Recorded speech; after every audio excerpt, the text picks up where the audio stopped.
right, so get this. We're diving deep today into something you've probably never even thought twice about. Those barriers you see at the front of a concert stage. You know, the ones keeping the crowd from swallowing the band whole. Our guide for this deep dive is a document by Mick Upton, a total legend in the world of crowd management. And let me tell you the history of how we got to these modern-day barriers. It's way more wild than you'd expect. A story full of twists and turns starting way back in the early days of rock and roll. Yeah, it's fascinating how what we think of as like natural fan frenzy was often carefully cultivated. Back then, the idea was to generate so much excitement, almost a kind of mass hypnosis, that it became contagious and fueled demand. Ooh, mass hypnosis, that's a new one for me. So we're talking Frank Sinatra, Elvis Presley, those iconic images of screaming fans. That was all part of the plan. Precisely. It was a marketing tactic designed to whip the audience into a frenzy. Yeah. And it worked brilliantly. Okay, that makes sense. But hold on, I'm picturing those early concerts, and I don't really remember seeing barriers. You're right, those early shows didn't have the kind of sophisticated barriers we see today. But things started to change in the mid-60s with bands like the Rolling Stones. Oh yeah, the Stones. Their concerts were notorious, weren't they? Absolutely. Forget the screaming teenagers the Stones attracted, a much more chaotic, male-dominated crowd. We're talking stage invasions, a raw energy that was a whole different beast. So the old playbook of mass hypnosis wasn't cutting it anymore. Exactly. The shift in crowd dynamics forced venues and organizers to rethink crowd control. And that's where we see the earliest forms of front-of-stage barriers emerging. So what did they try at first? Well, some venues tried repurposing things like orchestra pits, almost like a moat to separate the band from the crowd. Then came lines of security personnel. But that often just heightened the tension. I can see how that would happen. A line of burly security guards probably wouldn't exactly calm things down. So what was the turning point? When did we start seeing actual barriers? The real breakthrough came in the early 70s with the Dutch company MOJO. They introduced the first demountable barrier system, and this marked a crucial shift in thinking. Demountable meaning they could be easily assembled and taken down. That's pretty clever. Exactly. But more importantly, the focus shifted from simply containing the crowd to actually ensuring their safety and facilitating rescue if needed. That makes sense. So it was less about keeping fans out and more about keeping them safe. But sadly, even with these advancements, tragedy still struck. You're referring to the David Cassidy concert in London in 1974, right? A terrible event where over 500 people were injured in a crowd crush, and a young girl, Bernadette Whelan, tragically lost her life. It's heartbreaking. I can't imagine being in that situation, the fear and the chaos. It was a wake-up call for the entire industry. This tragedy led to the UK's first pop concert safety code, officially called the Greater London Council Code of Practice for Pop Concerts. The code emphasized the use of curved barriers, or D-barriers as they came to be known, to better manage the force of a crowd surged towards the stage. Curved barriers, so like a gentle slope instead of a flat wall. That's interesting. Yes, the curved shape helps to deflect and distribute the pressure from the crowd more evenly, reducing the risk of crushing. The code also stressed the importance of having clear emergency exits. Sadly, these exits weren't always feasible in all venues, which highlighted the ongoing challenge of adapting safety measures to different spaces. So even with these new codes and curved barriers, the quest for safer concert environments was far from over. Unfortunately, yes. As crowds got larger and more energetic, new challenges emerged. And this brings us to another tragic turning point. The 1988 Monsters of Rock Festival at Donington Park in the UK. Ah, Donington. I've heard stories about that one. It's known for being a pretty intense festival. Yes, and in 1988, the intensity turned deadly. During a set by Guns N' Roses, a powerful lateral surge, a side-to-side movement in the crowd caused 2 young men to lose their lives, with 30 others injured. Wow, a lateral surge. I guess those curved barriers were good at handling forward pressure, but this was something else entirely. You're absolutely right. The Donington tragedy exposed the limitations of the D barrier. It was effective at handling forward surges towards the stage, but not so much those side-to-side forces. The response to this was the development of the center thrust, or T barrier. Okay, so the T barrier was specifically designed to handle those lateral movements. Can you explain how that worked? Sure. Imagine a D barrier, but instead of a single curve, it had a central protrusion extending out towards the audience, creating a T shape. This design aimed to break up the crowd more effectively and restrict those dangerous lateral surges. So like creating smaller compartments within the crowd? Sounds like a good idea in theory. It was innovative, Yeah. but as with any solution, it had its own set of drawbacks. As Mick Upton points out in his research, the T barrier, while effective at limiting lateral surges, could actually create dangerous trapping points if a crowd panicked. It was also quite expensive and difficult to construct, especially in larger venues. So the search for the perfect barrier continued. Was there anything else they tried? Well, AC/DC's ill-fated experiment with the pod system in 1991 is a prime example. They actually tried placing concrete fixtures within the crowd to break up density. Concrete fixtures. Wow, that sounds intense. The idea was that these fixed points would prevent large-scale surges. Sadly, it backfired terribly in Salt Lake City, leading to multiple injuries and highlighting the danger of disrupting crowd flow in unexpected ways. So even with the best intentions, sometimes these innovations didn't work out as planned. Exactly. Crowd management is a constantly evolving field, and each new solution often reveals new challenges that need to be addressed. Speaking of challenges, Mick Upton's research into crowd dynamics is really fascinating. He discovered that roughly 5% of a heavy metal crowd generated a whopping 75% of the energy. That's incredible. It is, isn't it? It completely shifted our understanding of crowd behavior and led to the development of the double barrier system. Wait, 5%? That's a tiny fraction of the crowd causing most of the chaos. Can you elaborate on how that small percentage drives so much of the energy, and how did the double barrier system address that? It really is remarkable, isn't it, that such a small percentage of the crowd can generate so much energy. Think of it like this. You have a huge crowd of people mostly just enjoying the show. Then you have this small group, that 5% who are really driving the mosh pits, the crowd surfing the intense physicality of the experience. So it's not that everyone in a heavy metal crowd is going crazy. It's more like there are pockets of intense energy within a larger, relatively calm crowd. That makes sense. Exactly. And the double barrier system was designed with this in mind. It basically created a buffer zone, a kind of controlled mosh pit area between two barrier lines where that 5% could let loose without endangering the rest of the audience. So contain the chaos, let the majority enjoy the show safely smart. Did it work? It was a huge step forward and proved very effective for quite a while. But as always, new challenges emerged, especially with the rise of massive outdoor concerts and festivals in the 90s. Ah, yes, the era of mega concerts. Think Oasis at Nebworth, drawing over 100,000 fans. Things were getting bigger and bigger. Precisely. Events like Nebworth pushed the limits of existing barrier systems, leading to the development of the Triple D barrier system, a more robust version designed to handle those unprecedented crowds. But even with these advancements, tragedy couldn't always be avoided.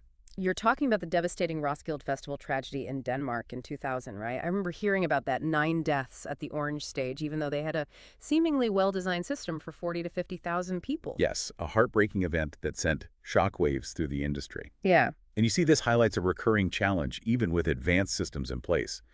Underestimating the energy of specific genres like nu metal, which was exploding in popularity at the time, can have tragic consequences. So the emergence of nu metal brought a whole new level of intensity to the mosh pit culture, something that existing barrier systems just weren't prepared for. Exactly. The Roskilde tragedy forced a complete rethink of crowd management strategies, and once again, Mick Upton was at the forefront of this change. So what came out of that rethink? The new Roskilde system, a revolutionary approach that took Mick Upton's 5% theory to a whole new level. Instead of just a double barrier, they created 4 controlled pens at the front of the stage, each designed to hold just 500 people. Wow, that's a much smaller, more contained area for that high-energy crowd. Was that enough space? Well, the logic was that those 2,000 fans, representing the most energetic 5% of a 40,000-person crowd, would have a dedicated space to move freely, while the rest of the audience could enjoy the show from a safer distance. Control, not confinement, was the goal. That makes sense. So the Roskilde system was a direct response to the tragedy and the understanding that certain genres, like nu metal, required a more tailored approach. Did it solve the problem? It was a major step forward, and has become a model for large-scale events. But the challenge continues, especially as artists keep pushing for bigger and bigger audiences. We're talking Robbie Williams drawing 125,000 fans, the Rolling Stones, with a mind-blowing 500,000. Complacency simply isn't an option. You know, this all makes me think about my own experiences at concerts. I've definitely been in those super packed crowds, and it's amazing how quickly things can shift from feeling exciting to feeling a bit uneasy, you know? Absolutely. And that's a feeling many concertgoers can relate to. And it brings up another challenge that Mick Upton highlights, what he calls the sitting problem. The sitting problem. I'm intrigued. Tell me more. Think about those massive outdoor festivals where people are waiting for hours for the headliner. The further back from the stage you go, The more people tend to sit or even lie down, especially if it's a long wait. Okay, I've definitely done that at festivals. It's comfy, you're saving your energy for the main act, but I can see how that could be a problem. Exactly. When you have thousands of people sitting or lying down, it creates unexpected density issues.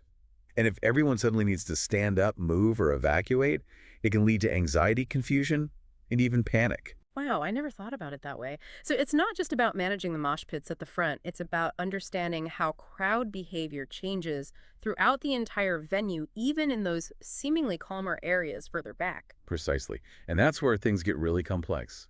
You have to consider factors like terrain, weather conditions, the layout of the venue, the type of music, the artist's stage presence, and so much more.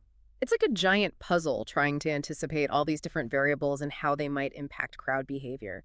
Speaking of puzzles, I'm really curious about that idea. Mick Upton mentioned the color-coded zones, red, blue, green. Can you explain how that would work? Okay, so color-coded zones, red, blue, green. It sounds kind of like a traffic light system for crowd management. Walk me through how that would actually work at a concert. Yeah, it's a really intriguing idea, isn't it? Imagine a large venue or festival site divided into these color-coded zones, each with like a different density calculation based on the expected level of activity. So the red zone would be right up front where the mosh pits happen? The most energetic fans are concentrated? Exactly. That's where you'd need the most robust barriers, the most security personnel, and the lowest density to allow for safe movement. Then you'd have the blue zone maybe a bit further back, where the energy is more moderate with slightly higher density allowed. And finally, the green zone furthest from the stage where people might be more relaxed, sitting, standing, maybe even having a picnic with the highest density allowed. It makes sense, kind of like creating different environments within the same concert experience.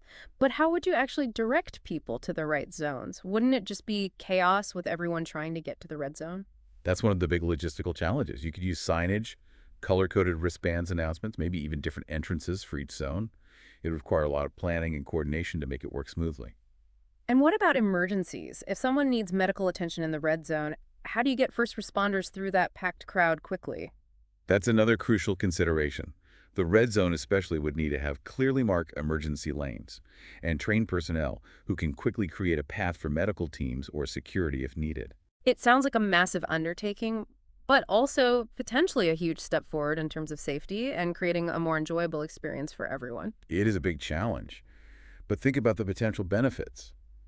If you can successfully manage crowd density by zone, you can reduce the risk of crushing, improve overall safety, and create a more comfortable experience for people who might not be into the mosh pit scene but still want to enjoy the show. It would definitely be interesting to see this in action. You know, this whole conversation about crowd management has really made me appreciate those people who are working behind the scenes to keep us safe at concerts. It's a job most of us never really think about, but it's so crucial. Absolutely. It's a specialized field that requires a unique set of skills and a deep understanding of crowd psychology, logistics, and safety protocols. They're the unsung heroes of live events. So what makes someone good at this job? What are the key qualities of a skilled crowd manager? Well, first and foremost, they need incredible observational skills. They have to be able to read a crowd, anticipate potential problems before they erupt, and respond quickly and effectively. It's almost like they have a sixth sense, right? Being able to sense shifts in energy, changes in crowd behavior. Exactly. They also need to be calm under pressure, decisive, and have excellent communication skills. Think about it. They're dealing with massive crowds, often in chaotic environments. So being able to communicate clearly with their team's security personnel and even the audience itself is crucial. It sounds like a truly demanding job, both physically and mentally. It absolutely is. And sadly, it's often a thankless job. When everything goes smoothly, no one really notices the crowd managers. But if something goes wrong, they're often the first ones to be blamed. That's unfortunate, but understandable. I guess the stakes are so high and people's safety is literally in their hands. Exactly. So the next time you're at a concert or festival, take a moment to appreciate those folks working behind the scenes, those dedicated individuals who are keeping you safe while you're enjoying the show. Absolutely. And remember, dear listeners, we all have a role to play in crowd safety. Being aware of our surroundings, listening to instructions from security personnel, respecting personal space, and looking out for each other can make a big difference in ensuring everyone has a positive experience. That's a great point. Crowd safety is a shared responsibility. So as we wrap up this deep dive into the world of front-of-stage barrier systems, let's remember that it's a story that's still being written. Hmm. From Elvis's hip shakes to new metal mosh pits, crowd dynamics continue to evolve, and with it, the quest for safer and more enjoyable live music experiences. Who knows what innovations the future holds? Maybe we'll see those color-coded zones become a reality someday. One thing is for sure, it's a fascinating field that combines human psychology engineering and a passion for creating those unforgettable moments that only live music can deliver. Thanks for joining us on this journey into the heart of the crowd. Until next time, stay curious, and as always, keep diving deep.